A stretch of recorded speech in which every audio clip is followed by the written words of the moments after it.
Hello students, इससे पिछले lecture में हमने अनकन्वेंशनल मशीनिंग प्रोसेस के बारे में पढ़ा था और इस लेक्चर के अंदर हम उसके ही एक पार्ट विद्युत रासायनिक मशीनिंग के बारे में पढ़ेंगे। Electrochemical machining. आइए देखते हैं इसके अंदर क्या होता है। धातु पर मशीनिंग करने की यह नवीनतम तथा अति उपयोगी विधि है। नवीनतम यानी कि सबसे नई, जो आजकल चल रही है करंट में, और अति उपयोगी यानी कि बहुत ज़्यादा उपयोग की जाने वाली यह विधि है। इस विधि के द्वारा उन कठोर धातुओं पर भी, यानी कि जो हमारे मेटल हार्ड हैं, हार्ड मेटल पर भी मशीनन किया जा सकता है, जिन पर सामान्य प्रक्रमों द्वारा मशीनन करना संभव नहीं है। यानी कि जो हम सामान्य ऑपरेशंस करते हैं, जो नॉर्मल ऑपरेशंस करते हैं, उनके अंदर हम जिन मेटल पर कार्य नहीं कर सकते, उन मेटल पर भी हम इलेक्ट्रोकेमिकल मशीनिंग के अंदर कार्य कर सकते हैं। और इलेक्ट्रोकेमिकल मशीनिंग प्रोसेस प्रसिद्ध वैज्ञानिक फैराडे के विद्युत अपघटन के नियमों पर आधारित है।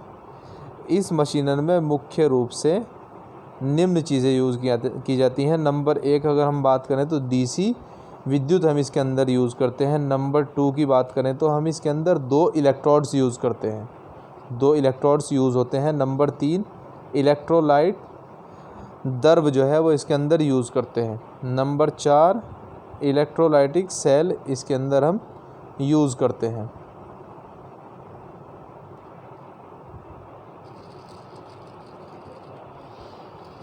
इसके 2 इलेक्ट्रोड्स हम देख लेते हैं। ये इलेक्ट्रोड जो है ये पॉजिटिव है और ये इलेक्ट्रोड नेगेटिव है। ये एनोड है और ये कैथोड है। ये इसके अंदर जो भरा हुआ है ये इलेक्ट्रोलाइट लिक्विड है हमारा। आइए इसके बारे में देख लेते हैं थोड़ा सा। इस प्रक्रम में दोनों इलेक्ट्रोडों के बीच में कुछ गैप रखा जाता है। अब जॉब को एनोड, यानी कि जॉब को ही हम क्या बना देते हैं, एनोड, तथा औजार को कैथोड बना लेते हैं। जॉब को हम एनोड बनाएंगे और औजार को कैथोड बना लेंगे। और यहाँ पर चित्र की सहायता से हम अच्छे से इसे समझेंगे। आइए हम देखते हैं। सबसे पहले इसके अंदर ये टूल है, यहाँ पर ये इसका औजार है और ये हमारा वर्क पीस है। ये क्या है, यहाँ पे औजार है हमारा। ये औजार हो गया हमारा और ये यहाँ पर हमारा क्या हो गया, ये जॉब हो गया। ये है हमारा जॉब। और ये ऊपर से क्या है, ये फीड हो रही है। ये पॉजिटिव है यहाँ पर और ये निगेटिव है यहाँ पर। और ये डीसी इलेक्ट्रिक करंट है हमारा।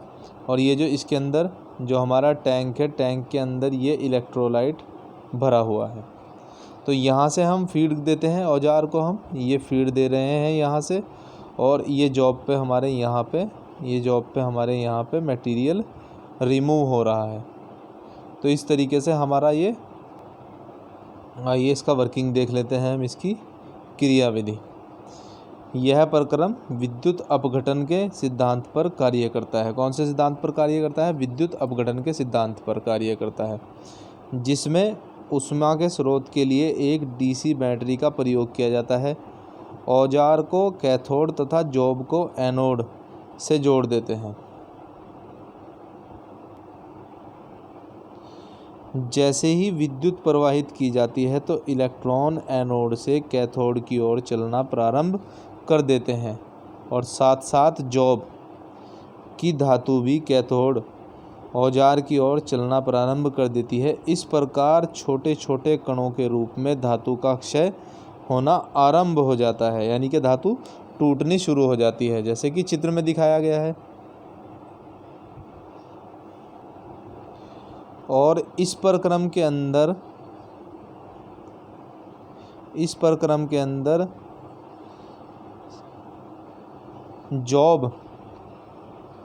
जॉब और औजार जो है वो कोई भी प्रत्यक्ष संपर्क, यानी कि डायरेक्ट कांटेक्ट उनके बीच में नहीं होता।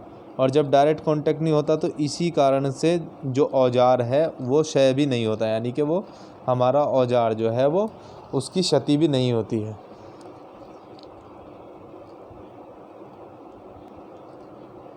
और इस प्रक्रम के अंतर्गत जब हम ये ऑपरेशन कर रहे होते हैं तो इस प्रक्रम के अंतर्गत सही से इस प्रक्रम को चलाने के लिए जो धारा व वोल्टता है उसका मान स्थिर रहना चाहिए।